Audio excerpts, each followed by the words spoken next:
The Alliance Airborne Early Warning and Control Enterprise stands at a critical juncture in the spring of 2026. The Boeing E-7 Sentry, the unblinking eye of NATO for 4 decades, is finally reaching the end of its service life. The natural successor, the Boeing E-7 Wedgetail, has stumbled into a crisis of cost and political will inside the United States. Meanwhile, a sleek challenger from Sweden has emerged, the Saab GlobalEye, a business jet-based multi-domain sentinel that is rapidly winning European orders. This moment forces a difficult strategic question. Can the GlobalEye serve as a true complement to the Wedgetail, or is it merely a smaller, less capable stand-in?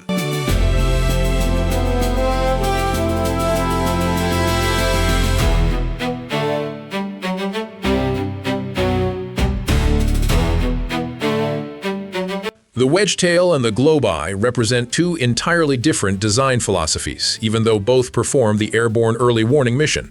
The E-7 is a heavyweight battle management hub built on the Boeing 737 airliner, carrying up to a dozen mission consoles and a large crew. Its Northrop Grumman MESA radar offers full 360-degree coverage and the ability to focus immense energy on a single threat sector. The GlobalEye, on contrast, is a lean, high-flying scout packaged inside a Bombardier Global 6500 business jet. Its Erieye extended-range radar uses gallium nitride technology to deliver extreme range, while its integrated maritime radar, electro-optical turret, and electronic surveillance suite make it a true multi-domain intelligence platform from the start.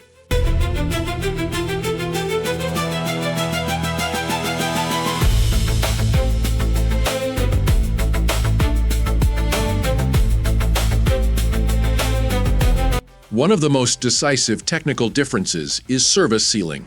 The Saab GlobalEye routinely operates at 51,000 feet, a full 10,000 feet above the Wedgetail's maximum altitude.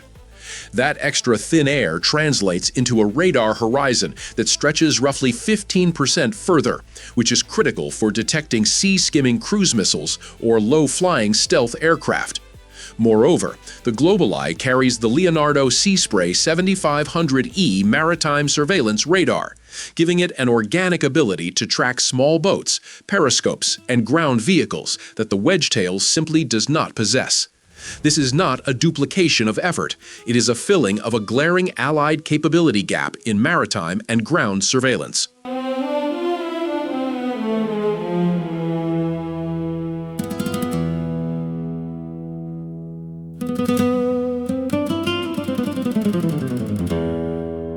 Where the Wedgetail remains unchallenged is its capacity to manage a complex, high-intensity air battle.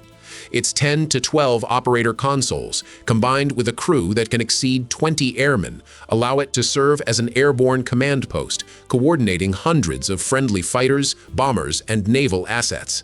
The MESA radar's ability to instantaneously steer its beam for full 360-degree coverage without rotating ensures continuous tracking, even as the aircraft maneuvers. In a large force engagement over the Pacific, where tracks can number in the hundreds and electromagnetic jamming is severe, the Wedgetail's processing power, crew depth, and direct integration with Aegis combat systems give it an irreplaceable edge.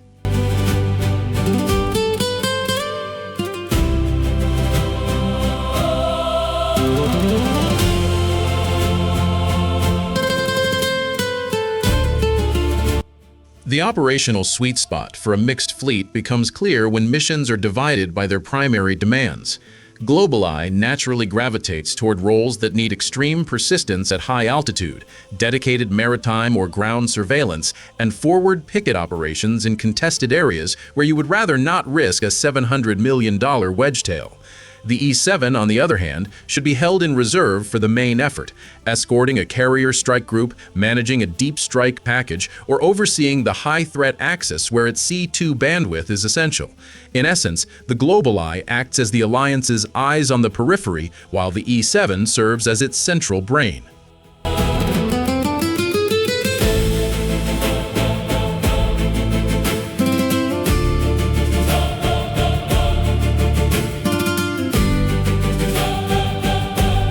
The procurement environment has shifted dramatically and perhaps irreversibly. The United States Air Force zeroed out all funding for new E-7 production in its latest budget request, citing cost overruns that pushed the unit price to roughly $724 million. While Congress has kept 2 prototypes alive, the vision of a large fleet of American Wedgetails has evaporated.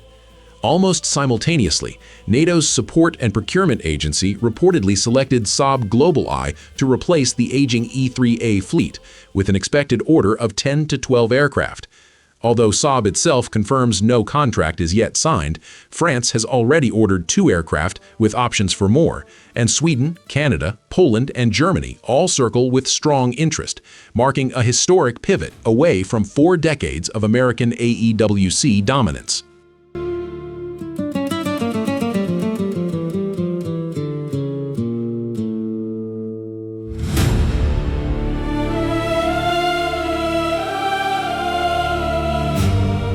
Imagine a high-intensity scenario in the Western Pacific against a numerically superior Chinese AEW&C force, fielding dozens of KJ-500 turboprops. An Allied fleet would deploy 1 or 2 E-7 Wedgetails in protected orbits deep inside the carrier group, serving as the primary command and control node and fusion center for F-35 data. Forward of them, 2 GlobalEye's would climb to 51,000 feet and creep closer to the first island chain, using their GaN-based radars to pick up J-20 stealth fighters or low-flying anti-ship missiles. The GlobalEye's would cue the Wedgetails and shooters via Link 16, drastically extending the composite sensor picture without exposing the irreplaceable battle managers to the highest threat zones. This is a textbook high-low sensor grid that distributes risk and multiplies coverage.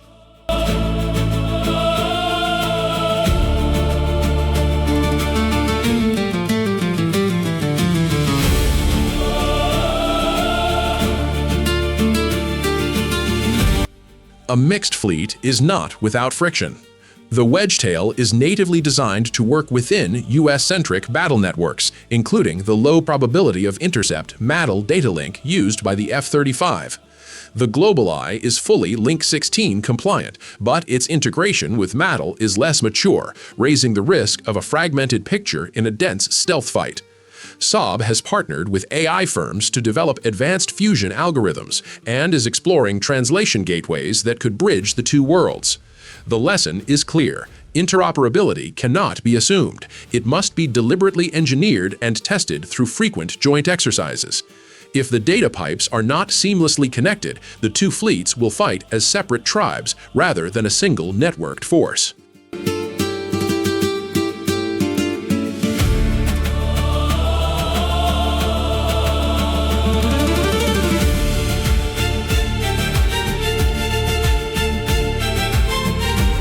From an industrial standpoint, the GlobalEye offers a compelling risk mitigation story.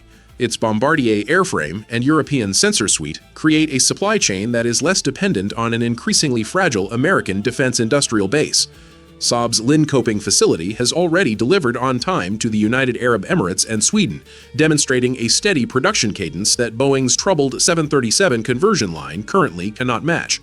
In terms of combat survivability, both platforms must contend with very long-range air-to-air missiles like the Chinese PL-17, which uses a multi-mode seeker combining active AESA radar, passive infrared, and a home-on-jam capability to hunt high-value targets such as AWACS.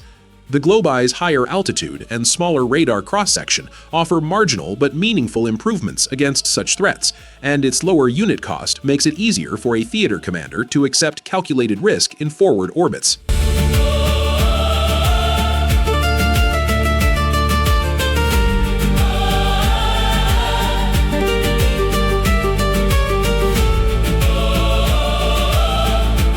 Several serious risks could still derail the complementary fleet concept.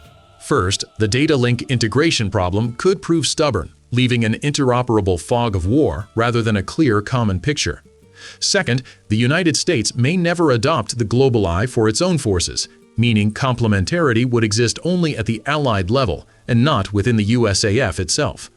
Third, a sudden surge in demand could overwhelm Saab's engineering capacity, turning the GlobalEye into a delayed program akin to the very Wedgetail it seeks to supplement. Fourth, Political resistance from American lawmakers who view the GlobalEye as a threat to Boeing's industrial base could complicate export licenses for the GlobalEye's American engines. Each of these hazards demands proactive mitigation through standards, agreements, and phased procurement.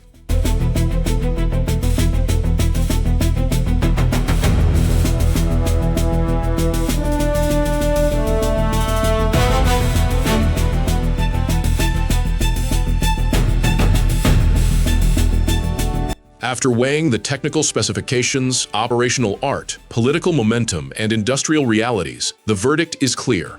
The Saab GlobalEye is a true high-end complement to the Boeing E-7 Wedgetail, not a lesser substitute. It does not replace the Wedgetail's battle management supremacy, but it offers a suite of capabilities: maritime domain awareness, high-altitude persistence, forward sensing that the Wedgetail was never designed to provide.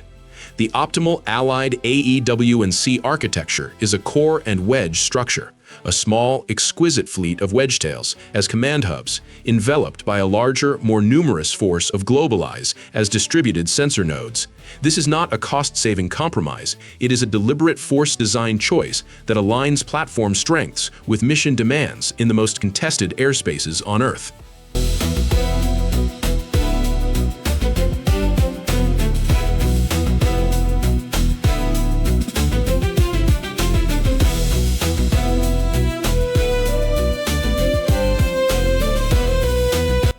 Decision-makers should move with urgency to formalize NATO's GlobalEye acquisition while simultaneously protecting the Wedgetail industrial base through continued international cooperation. Joint doctrine must be written now, not after the aircraft arrive, to define how GlobalEye forward nodes cue Wedgetail battle managers and how data is fused across allied combat clouds. The technological pieces exist, the political will and institutional agility must now catch up. In an era of great power competition, no single platform can dominate the electromagnetic spectrum alone.